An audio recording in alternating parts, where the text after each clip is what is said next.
Ika-128 kabanata.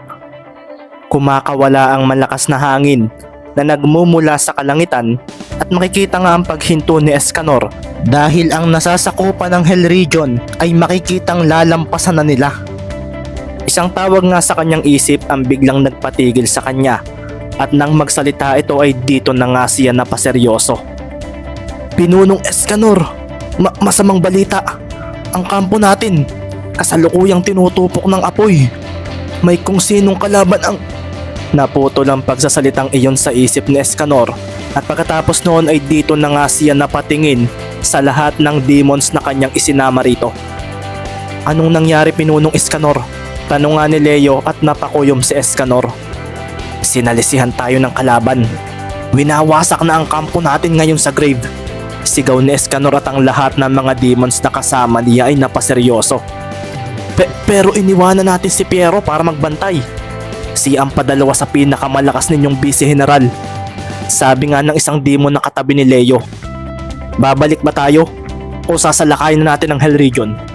Tanong naman ni Leo at si Escanor naman ay napangiti dahil alam niyang si Lilith ang may kagagawa ng kaganapang ito. Alam niyang matalinong demon ng babaeng iyon at ang makipaglaban sa kanya ng lakas sa lakas ay hindi nito gagawin dahil siya ang magwawagi. Kung iyon daw ang gustong mangyari ng pinuno ng Hell Region, alam kong may pain ka ring iniabang sa amin kung sasalakay kami pero huwag mong mamaliitin ang lakas na mayroon ako dahil sa araw na ito, ang pamumuno sa Dark Triangle ay kukunin ko. Sabi nga ni Escanor sa kanyang sarili. Pagkatapos nga noon ay huminga siya ng malalim. Ang kanyang itim na aura ay biglang kumawala at binalutan ng manipis ang kanyang katawan. Ang mga mata ni Escanor ay lumiwanag ng pula at ngumiti ito. Sasalakayan na natin ang Hell Region ngayon. Bulalas nito at ang daan-daang demons na kasama niya ay sumigaw ng malakas. Si Leo naman ay agad na hinawakan ng kanyang sandata dahil ito na raw ang simula ng tunay na digmaan sa loob ng lugar na ito. Kung nasunog ang kuta ko, gagawa tayo ng bago. At dito iyon sa Hell Region. Bulalas nga ni Escanor at doon na nga siya biglang bumulusok ng napakabilis.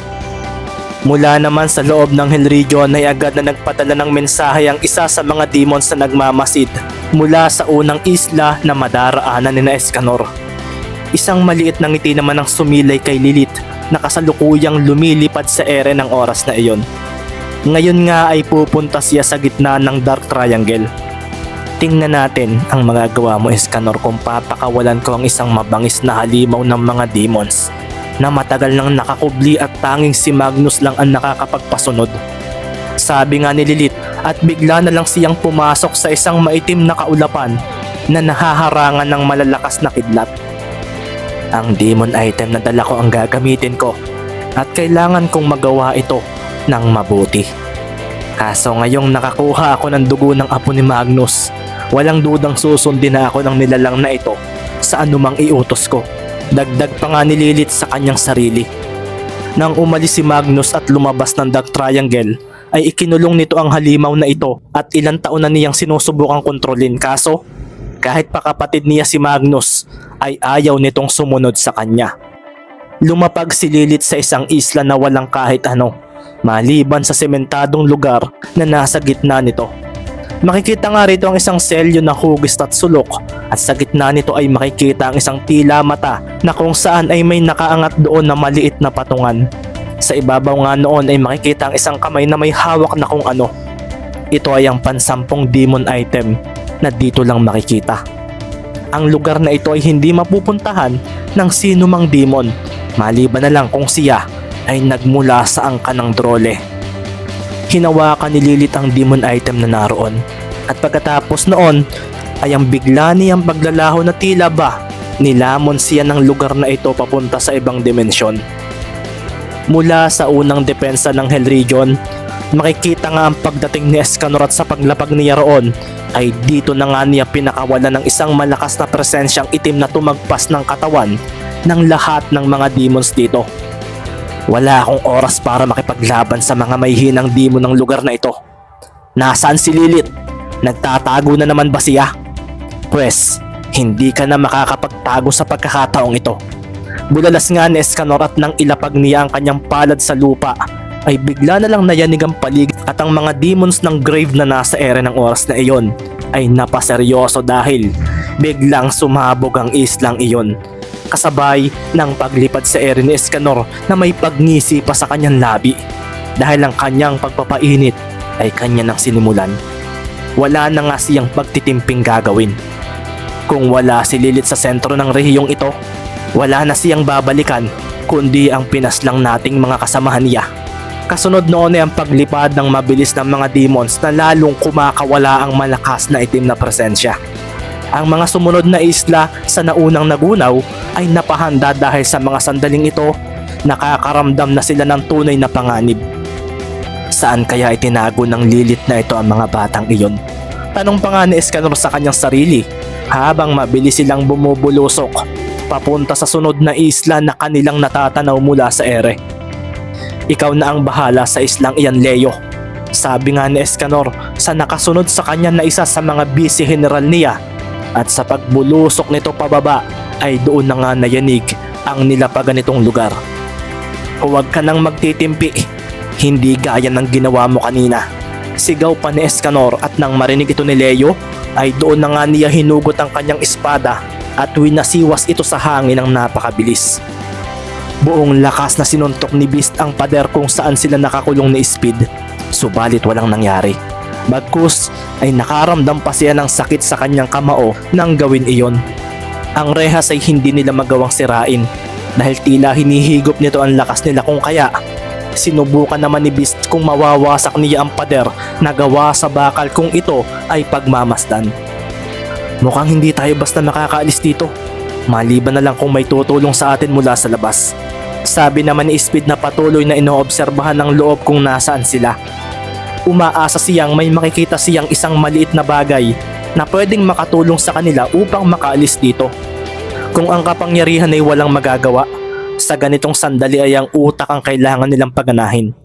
Si Beast naman ay makikitang umupo na ng kalmado dahil kung wala siyang magagawa ay hindi rin makakatulong kung patuloy niyang gagamitin ang kanyang pisikal na lakas sa loob ng lugar na ito. Sumigaw ng malakas si Jumanji nang pinilit niyang paglayuin ang dalawang makapal na bakal ng kanilang kulungan. Ang mga kasamahan nga niya sa loob kasama ng mga batang heroes ay nakaramdam ng kaba at pananabik sa nangyayaring iyon kaso hindi iyon umubra sa tibay ng bagay na iyon. Tila isa na namang pagkabigo ang mangyayari. Nakangiting wika nga ni Jumanji at ang kanyang matipunong katawan ay biglang lumiit at naging isang matanda ito na tila bahin ng hina. Ikinaseryoso ito ng mga batang heroes at doon na nga napatawa si Jumanji dahil sa reaksyon ng mga ito na marahan niyang nakikita kahit hindi naman ganoon kalakas ang ilaw na nagmumula sa labas. Pinaasa mo ako. Tumatawang wika nga ng isang demon na may matilos sa tainga. Kasunod noon ay ang pagtawa rin ng mga kasamahan nila at ito naman ang ikinaseryoso ng mga batang heroes dahil tila ba masaya pa rin ang mga kasamahan nila rito sa loob. Dahil ba raw sa matagal nang narito ang mga ito? Dahil ba raw kontento na ang mga ito sa lugar na ito? Hindi ko lang maiwasang makaramdam ng pag-asa dahil tila kakaibang araw na ito sa tagal na nating narito sa loob. Masayang wika nga ni Jumanji na biglang umupo at inalala ang masayang adventurero nila ng mga heroes noon para madiskubre ang Dark Triangle. Kasalanan ito ni Xavier. Mahina ang wika pa nga niya at sa muli niyang pagtingin sa mga nakatindig na mga kabataang heroes ay agad siyang napahinga ng malalim. Naniniwala akong ang pagdating ng mga ito rito ang sisira sa normal na daloy ng buhay natin dito sa kulungan. Kaya hindi masamang subukan na tulungan ng mga ito dahil unang-una, isa akong hero. Sabi nga ni Jumanji at ang mga kasamahan niyang walang sungay na nasa loob ay biglang napangiti nang marinig iyon mula rito. Sa ganitong pagkakataon, alam nating makakawala si Xavier kaso pula ang aura natin kaya hindi tayo makakapagpalabas ng kapangyarihan sa lugar na ito. Ito nga ay ang matanda na may pinakamahabang buhok na nagngangalang Gilmore. Anong ibig po ninyong sabihin? Tanungan ni Freya at doon na nga sumagot si Jumanji na seryosong pinagmasdan ang naaaninag niyang katawan ng mga kabataang heroes na nakatayo ngayon dito sa loob ng kulungan. Kung mayroong hero na may indigo o violet na aura rito sa loob, magagamit nila ang kanilang abilidad. Pinipigilan ng kulungang ito ang lahat ng malalakas na aura, kasama na ang sa mga demons. Sagot nga ni Jumanji at kasunod noon ay ang pagseryoso ng mga kabataang heroes dahil sa mga oras na ito. Odessa, Claude at Silva, sabi nga agad ni Enma sa kasama ng kapatid niyang si Mirai.